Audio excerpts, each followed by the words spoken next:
The tour was a success. The charts were dominated by their music, and millions adored them. But backstage at ABBA shows, the silence was louder than the applause. Just when they seemed untouchable, everything was on the verge of collapse. Broken relationships, crushing pressure, and a creative spark that was starting to bleed out. When it felt like there was no way forward, one song changed their story forever. That's how Chiquitita was born. In the middle of tears, tension, and the desperate need to hold on to something that still made sense. It wasn't just a hit, it was a lifeline. And with it, ABBA managed to keep going when the world thought everything was already lost. Chiquitita, tell me what's wrong. You're enchained by your own sorrow. In the early 1970s, in a Sweden still far from joining the ranks of global music powerhouses, four artists with enormous dreams began to cross paths. Benny Andersson, a young keyboard prodigy, had experienced moderate success with the pop band Hepstars. Björn Ulvaeus, a talented guitarist with a deep love for folk music, had spent years touring with his group, the Hootenanny Singers. At the same time, Agnetha Fältskog, a voice that sounded like it came from another world, had already tasted fame through her solo career. Frida Lyngstad, known for her stage charisma and vocal elegance, had built her reputation performing in Swedish clubs and festivals. Their coming together was, at first, almost accidental. Benny and Björn were collaborating on small projects, writing songs for other artists. In the process, they forged a deep friendship and creative partnership that would go on to shape music history. Their romantic partners, Agnetha and Frida, soon joined the studio sessions, contributing a vocal chemistry that transformed those scattered efforts into something truly unique. The true turning point came in 1974.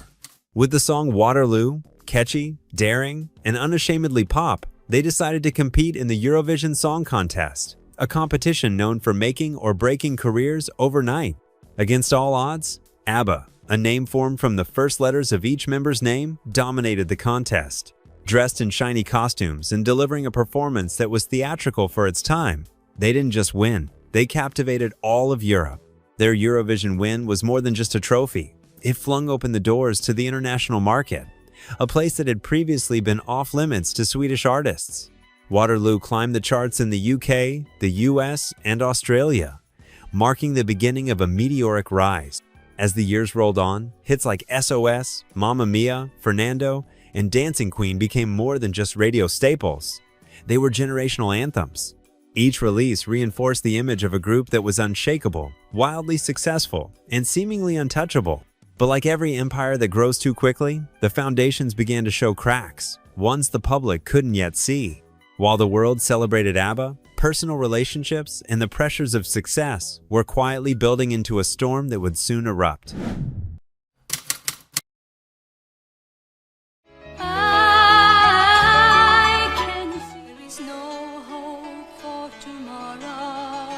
In 1977, to the rest of the world, ABBA was the face of perfection. Every note, every photo, every live performance seemed crafted to prove that the top of the mountain could also be a bright, eternal, comfortable place. And it was easy to believe. After all, few groups in music history had ever reached the level of cultural dominance that ABBA held at that moment. Every new single shot up the charts like a rocket. Every album became an international phenomenon. Every tour was a triumphant parade before crowds singing their lyrics in languages the band barely understood. But what most people couldn't see was that behind that golden facade, something essential was starting to crack. Success, when it becomes an obligation, can turn into an unbearable burden. For Benny, Björn, Agnetha, and Frida, the pressure to match or surpass their own achievements began to suffocate the spontaneity that had brought them this far. The group's internal dynamic grew tense and strained. It became harder to separate love from business, friendship from professional demands. Benny and Frida were still together, but their relationship was not immune to the daily frictions imposed by stress and fame. Even worse was the situation between Björn and Agnetha, whose romantic bond was slowly deteriorating in plain sight. The recording sessions, once almost magical gatherings at Stockholm's Polar Studios, started to feel like a chore. The atmosphere, once full of creativity and laughter, turned heavy, even oppressive. Instead of joy and collaboration, the hallways echoed with awkward silences and glances loaded with unspoken words.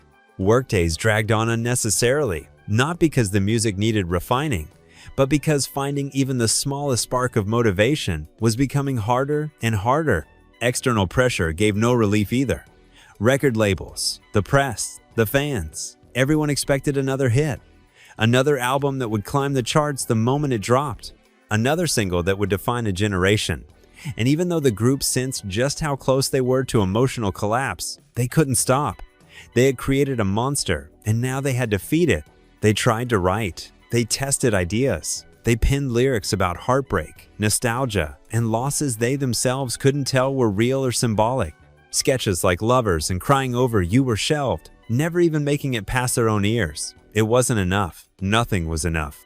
Tension between Agnetha and Frida also began to seep into the work. Agnetha, with her angelic image, drew most of the media's attention, something that Frida, despite her elegance and talent, couldn't help but resent. It was a painful contrast, and one the group, whether deliberately or not, failed to balance. Every time they sat down to compose or record, they carried not just their instruments and sheet music, but their tired hearts, their fresh wounds, and their unspoken fears. And then, in the middle of that clouded, hopeless atmosphere, a small accident of fate lit a spark.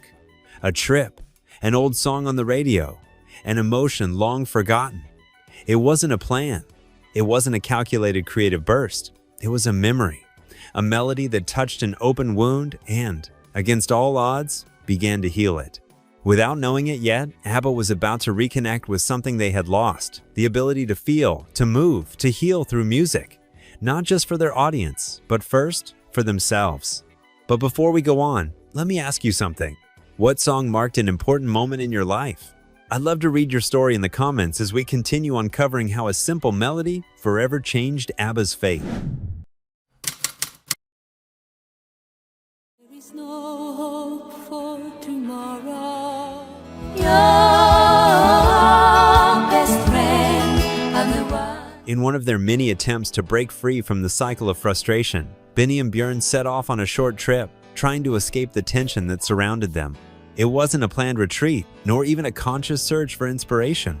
It was simply an act of survival, a way to get away, even for a few days, from the stifling studio atmosphere and the tired, strained faces of their bandmates. It was during that brief escape, driving along the road, that the radio offered them something unexpected. Among the usual programming, El Condor Pasa came on, a melody popularized years earlier by Simon and Garfunkel. That Andean tune, so nostalgic, so full of echoes from distant lands and lost times, resonated deeply within them. It wasn't just a song, it was an emotion, a reminder of something they hadn't felt in a long time. That sweet sadness, the kind of melancholy that doesn't crush you, but holds you gently. Back in the studio, they carried that feeling like a talisman. They knew immediately they couldn't keep forcing hit after hit. They needed to create something authentic. Something that came from the very pain they were living through, but without bitterness or despair. Something that spoke of comfort, of tenderness, of a sadness that, instead of pulling you down, helps you stay afloat. That's how the seed for what would become Chiquitita was planted. The first attempt was clumsy. The initial version, tentatively titled In the Arms of Rosalita, was just another breakup song, emotionally unfocused. The lyrics felt disconnected. The melody, while pleasant, didn't quite capture what they were trying to say. But the idea didn't die. It evolved. Inspired by the image of a fragile, sorrowful little girl, they decided to change direction. It would no longer be a song about heartbreak. It would be a song of comfort, meant for someone in pain. A song that simply, sincerely said, "You are not alone." Some versions say the concrete inspiration came from a real story, that of a 12-year-old Swedish girl named Angelina, who had lost her Aunt Rosalita, the most important person in her life. The loss left a mark so deep that her grief became visible to everyone around her. Moved by her story, Benny and Björn translated that emotion into music and lyrics. The creation process was unlike anything they had experienced before. It wasn't about pleasing the market or chasing a number one. For the first time in a long while, it was a pure act of emotional necessity. When Agnetha and Frida heard the first versions of the song, they felt the same thing. Without long discussions or endless debates over arrangements or lyrics, their voices wove together like they did in their best moments, as if the wounds in their hearts had found shelter in those soft melodies. When the recording was done, everyone in the studio knew something special had been born. It wasn't a song made for dance floors or packed nightclubs. It was a song that spoke directly to the soul. But one crucial step remained: releasing it to the world. That opportunity came when the United Nations organized a benefit concert to mark the International Year of the Child in 1979. UNICEF sought to bring together major artists to raise funds for child protection programs. For ABBA, it wasn't just another promo event. They saw it as the perfect moment to debut Chiquitita. On January 9, 1979, at the United Nations General Assembly, in a globally televised event alongside artists like the Bee Gees, Rod Stewart, Donna Summer, and John Denver, ABBA performed Chiquitita for the first time. When the performance ended, there was a collective sense that something unique had just happened. It wasn't just another performance by a famous band. It was a declaration of humanity during a moment of vulnerability.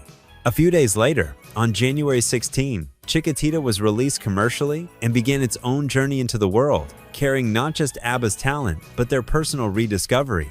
The certainty that even amid emotional wreckage, beauty could still be created. That even if everything else wavered, music could still save them.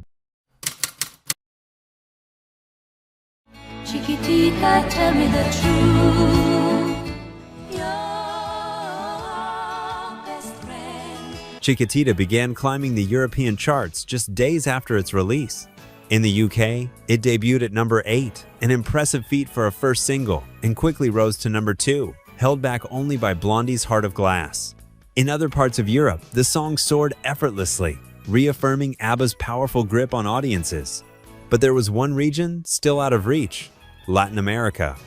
Until then, the Swedish group had made only a moderate impact in Spanish-speaking markets. Their songs, while known in some circles, hadn't struck the kind of deep emotional chord that Latin audiences typically responded to, a connection rooted more in raw emotion than in Anglo-pop formulas. That's when an idea emerged, one that would change not only Chiquitita's fate, but ABBA's relationship with an entire continent. The proposal came from Argentina through Buddy McCluskey, an executive at RCA Records, the label responsible for ABBA's distribution in the region. Along with his wife Mary, McCluskey suggested something that seemed risky, but to him, inevitable: recording a Spanish version of Chiquitita. But this wasn't just about translating lyrics. It meant rewriting the song, adapting the words to fit the melody's rhythm and phonetics while keeping its soul intact. When they presented the adaptation to the group, Benny, Björn, Agnetha, and Frida didn't hesitate. They embraced it and recorded the song with deep respect for the language and for the audience they wanted to reach. In April 1979, Chiquitita in Spanish was released in Argentina, and the impact was instant and overwhelming.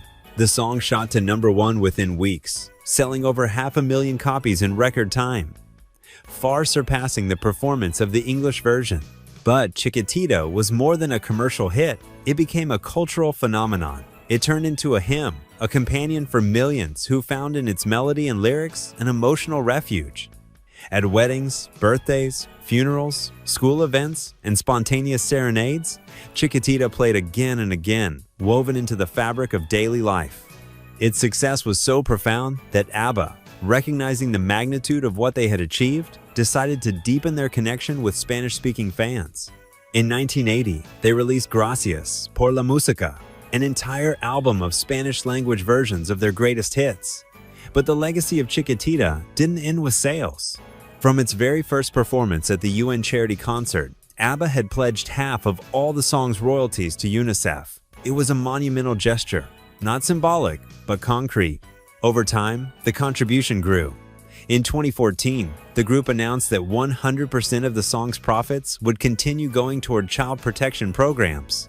By 2022, Chiquitita had generated over $5 million, funds used for psychological support, education, and nutrition programs for vulnerable children, especially in Latin American countries like Guatemala.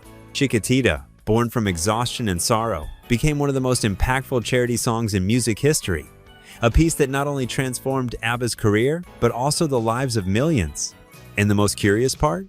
Despite its massive popularity, Chiquitita never had a traditional music video. Its spread relied entirely on the strength of its live performance, recorded during a BBC special in Switzerland. In Latin America, Chiquitita still resonates. It's not just an old song remembered with nostalgia. It's a hymn that accompanies tears, celebrations, moments of loss, and also of hope. Sometimes, songs are more than just pretty melodies.